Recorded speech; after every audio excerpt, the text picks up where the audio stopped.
In this video, we will be unboxing the world's fastest keyboard and mouse. If you could please like and subscribe, that would be very much appreciated. Now without further ado, on to the unboxing.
So the keyboard and mouse look amazing.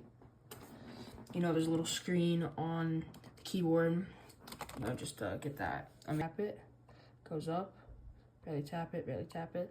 You can change how much you want it at. You could go, if you want it to be really, really low and you just want it to be boom, you just gotta, you gotta have it really low. But if you want it to be really high, so it takes, so you have to click all the way down instead of just a little bit, then yeah, you should probably have it at that. Keyboard runs absolutely smoothly. Really good mouse. And here's some gameplay.